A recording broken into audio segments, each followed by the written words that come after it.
AI is changing how decisions are made, from job interviews to daily life. At Prospersphere, we break down the tech shaping your future so you can use it, not be used by it. In 2025, the hiring process is undergoing a seismic shift, and it's happening largely out of sight. See, artificial intelligence is no longer some futuristic fantasy, it's quietly becoming the gatekeeper to employment. That's right, you might be judged by a machine before a human ever lays eyes on your resume.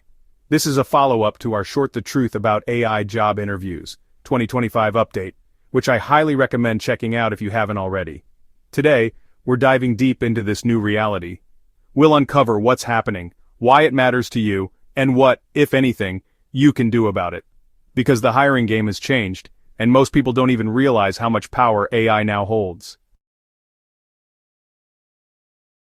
Let's be real, hiring someone is time-consuming and expensive.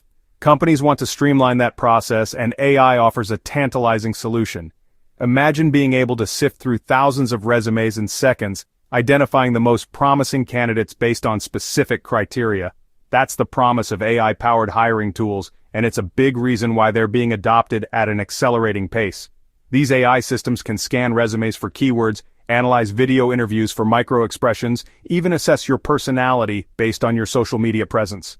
It's all designed to make hiring more efficient, data-driven, and, at least in theory, objective. But as with any new technology, there's a flip side. The rise of AI in hiring raises serious questions about fairness, transparency, and even the very nature of what it means to be a good candidate. Are these algorithms truly objective, or are they perpetuating existing biases? Do they value conformity over creativity? And what happens when the human element is removed from the hiring equation? These aren't hypothetical questions, by the way. They're playing out right now, in real time, shaping the future of work for all of us, so buckle up because things are about to get interesting. So, what's actually going on inside these AI hiring systems? Well, it's complicated, but let's break it down.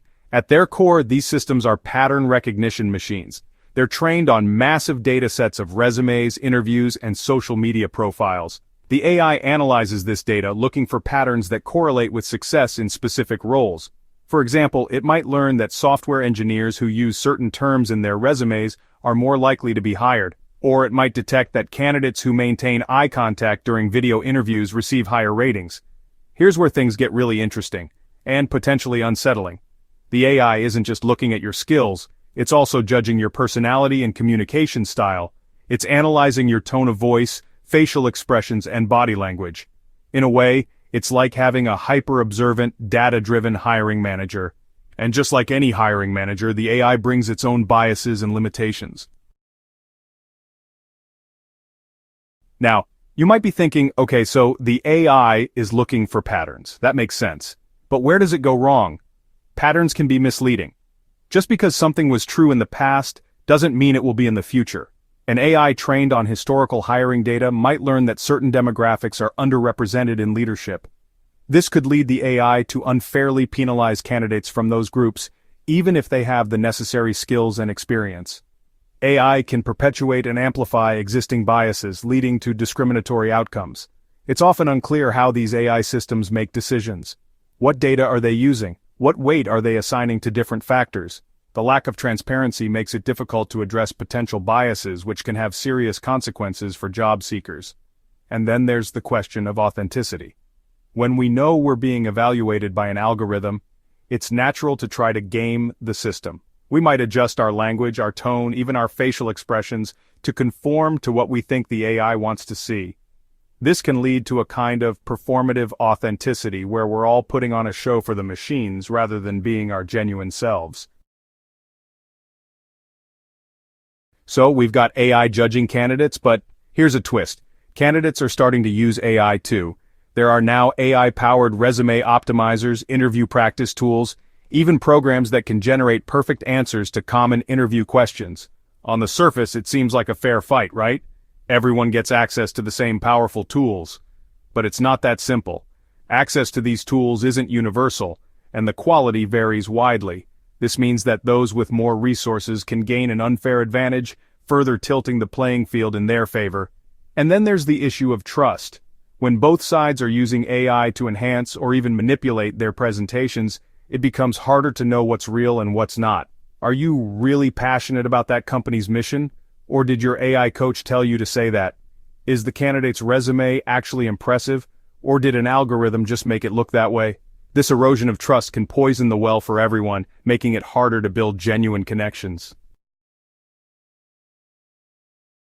The good news is that people are starting to wake up to the potential downsides of AI in hiring. Lawmakers and regulators are beginning to grapple with the ethical and legal implications, and we're seeing the first wave of legislation aimed at bringing some much-needed transparency and accountability to the process.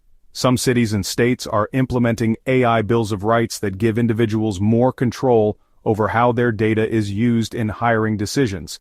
For example, in some places, companies are now required to disclose if they're using AI in their hiring process and give candidates the option to opt out. However, these regulations are still in their early stages and there's a lot of ground to cover. The pace of technological change often outstrips the ability of lawmakers to keep up, and the patchwork of regulations across different jurisdictions can create confusion and uncertainty for both employers and job seekers.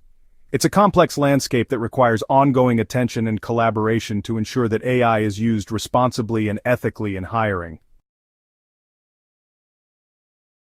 Okay, so we've covered a lot of ground, and it might feel a little overwhelming. You might be thinking, what can I, as a job seeker, actually do in the face of all this technology? And it's a fair question. First and foremost, knowledge is power. The more you understand about how AI is being used in hiring, the better equipped you'll be to navigate the process. Stay informed about the latest trends, tools, and regulations. Don't be afraid to ask companies about their use of AI in hiring. Second, focus on the fundamentals. While it's tempting to try to game the system, ultimately your skills, experience, and passion will always be your greatest assets. Invest in your professional development, build a strong online presence, and network with people in your field. Finally, don't be afraid to showcase your human side. In a world increasingly dominated by algorithms, your unique voice and perspective are more valuable than ever. Let your personality shine through in your resume, cover letter, and interviews. Remember, you're not just a collection of data points, you're a human being with a story to tell. Now let's shift gears and talk about what employers can do to ensure that AI is used responsibly and ethically in hiring. First and foremost, employers need to prioritize fairness and transparency. This means auditing their AI systems for bias, being open about how the technology is being used, and providing clear explanations to candidates about how hiring decisions are made. Second, employers should focus on using AI to augment, not replace, human judgment. AI can be a powerful tool for identifying promising candidates, but it shouldn't be the sole arbiter of who gets hired. Human recruiters and hiring managers bring essential skills to the table, such as empathy, critical thinking, and the ability to assess cultural fit. Finally, employers need to invest in ongoing training and education for their HR teams. As AI becomes more prevalent in hiring, it's essential that HR professionals understand how the technology works, its limitations, and how to use it effectively and ethically. The rise of AI in hiring is just one example of how technology is transforming the world of work. As automation and AI continue to advance, we can expect to see significant changes in the types of jobs that are available, the skills that are in demand, and the way we think about work itself. It's important to remember that technology is not inherently good or bad. It's a tool, and like any tool, it can be used for good or for ill. The future of work is not predetermined, it's something we create through the choices we make today. It's up to all of us, policymakers, business leaders, educators, and individuals, to shape the future of work in a way that benefits everyone. We need to ensure that everyone has the opportunity to adapt to these changes, develop the skills they need to thrive, and share in the benefits of technological progress. So, here we are, standing at the intersection of technology and human potential. The choices we make today will determine the kind of future we build, one where technology empowers us, or one where it leaves us behind. If we want to create a future of work that is fair, equitable, and fulfilling for everyone, we need to be thoughtful and intentional about how we integrate AI into the hiring process. We need to demand transparency, accountability, and a human-centered approach. And we need to remember that behind every resume, every interview, every data point, there's a human being with hopes, dreams, and the potential to make a difference. Let's make sure the algorithms don't forget that. So that's a glimpse into the rapidly evolving world of AI-powered hiring. It's complex, it's challenging, and it's something we're all figuring out as we go. But here's the thing, we don't have to be passive observers in this process. We can demand better from the companies that use these technologies, we can advocate for more equitable systems, and we can, as individuals, focus on developing the skills and attributes that will help us thrive in a world where humans and algorithms work side by side. Because ultimately, the future of work isn't about replacing humans with machines. It's about finding ways to leverage technology to create a more just, equitable, and fulfilling world of work for everyone, and that's a future worth fighting for. Thanks for watching.